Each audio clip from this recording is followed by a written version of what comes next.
listeners, to the BizBlend podcast where strategy meets soul and business growth isn't just about hustle, it is about alignment.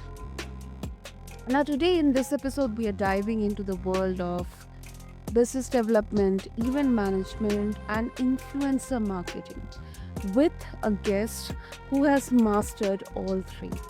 Well, he is a Forbes 30 under 30 recognized entrepreneur and the managing director of AMG Media Group.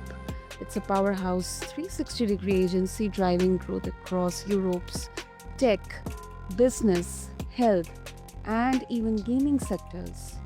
With over 10 million plus euro in annual marketing budgets, 25,000 plus attendee events, and campaigns that have shaped industries, he's not just building brands, listeners, he's building movements.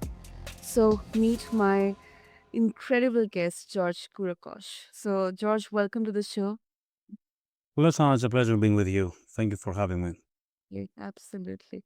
So, listeners, let's quickly dive deep into our conversation. If you're a founder, brand leader, or a marketing pro looking to scale smart and stand out, this conversation is your backstage pass.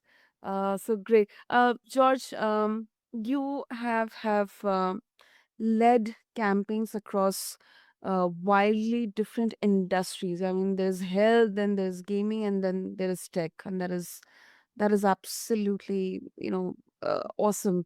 So how do you tailor business development strategies for each industry? I mean, what is the first step that you take? Like, what's your approach, and what remains constant regardless of the niche? Well, I would say that being able to understand what business development is, it's not something easy. Everyone can do it, but needs a lot of hard work and many mistakes, many challenges actually. So, more or less, for being to different industries, I would say that having a specific kind of business model or a way specific strategy, you can easily adapt to any kind of industry. Of course, the industries need to be a little bit close one to another. So the main industries we, as a business, we do focus on the tech sector. So the health has tech, gaming has tech, and the technology is just tech. So more or less, if you find something common to those kind of industries, you simply can avoid many mistakes or also implement strategies that can help businesses grow, expand to another countries, for example. Hmm. Yeah, I agree. I agree. Mhm. Um, and you know, men, like I've seen that brands they struggle with this balance. Like you are into a niche, and then you have to scale as well. So uh, how exactly your playbook it offers clarity into this? Like how exactly you are also into niche, but then you're also scalable. Mhm. That's an interesting question because this is something that we have been discussed in past with a couple of partners. In order Okay. because the truth is that the niche market is the one we consider niche. There are some sectors or some strategies that have specific target audience. But it's true that in Europe that we operate, we have different kind of countries, different kind of cultures, or different kind of people. So for us, in order to understand how a client or a person corresponding to marketing, into business development or something, we simply need to make our research. So what we do is, for example, we say we are based in Greece. Okay, Greece from Germany is totally different.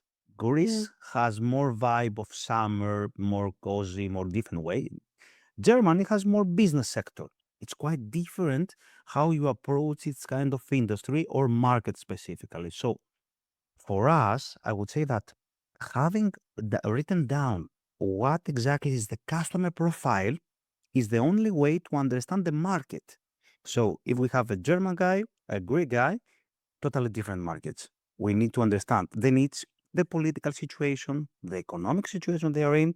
So it's quite different. It's time to find the challenges and avoid the problems so you can easily adapt to them. Hmm. Yeah, that makes it clear. That makes it clear. And George, with large scale events, um, not only it's about turnout, but you know, there is engagement and there is ROI. Um, so what are some of the metrics, let's say two or three or maybe more than that you swear by when measuring the true impact of an event? Mhm. Uh, each kind of activity has different metrics. For example, if we say we want to make a campaign that has to do with social media, which is quite an easy example, we see numbers, impressions, how many eyes have seen our advertisement. But the point is, even in events, for example, the point is to understand if we specifically, this kind of person that see is a target audience. So maybe 1 million people pass from advertisement. Maybe 10,000 people come to our event. The point is, are these people are going to turn into conversion? Are they going to make the actual, let's say, deal or buy the product or participate in the event? So we need those numbers to be more specific for us. So we make the campaigns, we need the strategy more specific Mm. for our industry, which is quite challenging, to be honest.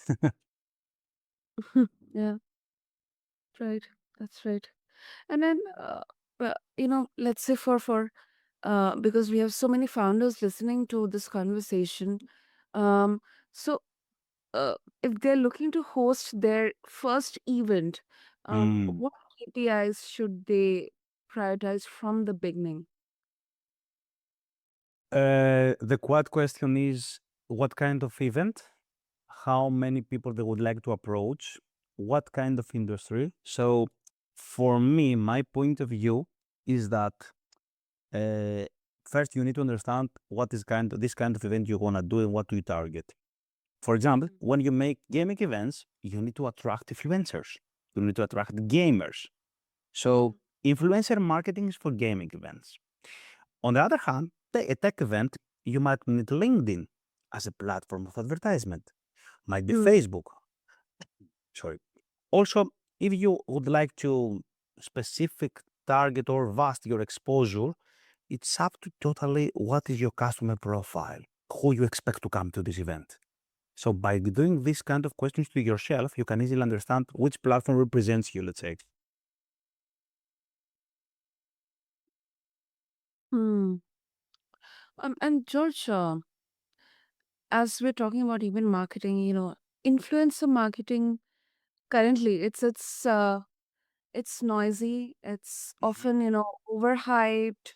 Uh, so how do you filter out the vanity metrics and ensure that influencer partnerships they are genuinely actually driving growth?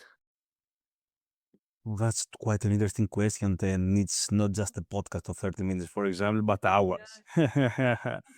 The I know. truth is that influencers are people that have followers. The only problem to that is that you need to understand if these kind of followers are active. So if someone maybe has 1 million followers. Mhm. Are they actually followers that if they call one time, guys, I'm gonna be in this square for a couple of hours, come and meet me. How many they're gonna come? Hmm. So what we do is that we have, for example, 1,000 contracts of influencers. All of them, the question is, all of them are valid, all of them are excellent? No. The quality is that the truth is that they're no. But in terms of numbers, they can represent numbers. How many percent that we expect each time for them to become the return of investment for someone to make a deal, for example, or buy a product? I would say the 3% of 3% of their followers. So if someone, for example, says we have 100,000 followers, I would say the 3,000 to 3,000. So in terms of numbers, I would say 300 people, for example. If we say that this campaign costs a specific 1,000 euros, 300 people, they might buy the product. So by having these numbers, or maybe sometimes less, I would say we focus on understanding which influencer is the right one. Of course, Hmm. there is then a condition that says try and error all the time. So we try it all the time. We evaluate the numbers. We see how they respond. We see how professional they are. Because, for example, last week I had a partnership with an influencer that has 5,000 followers. The conversion rate numbers on sales was excellent that someone has 100,000 followers, which is amazing. Mhm. Yeah. So like this.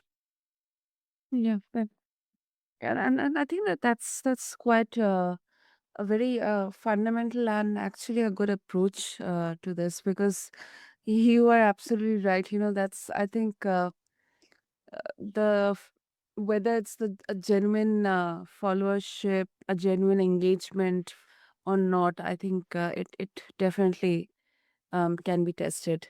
Um, and George, do you have any, like, would you like to share any success story or um, case study, or let's say a campaign that you have led and it has, um, absolutely surprised you with its success, or some kind of learning that you have had from that one?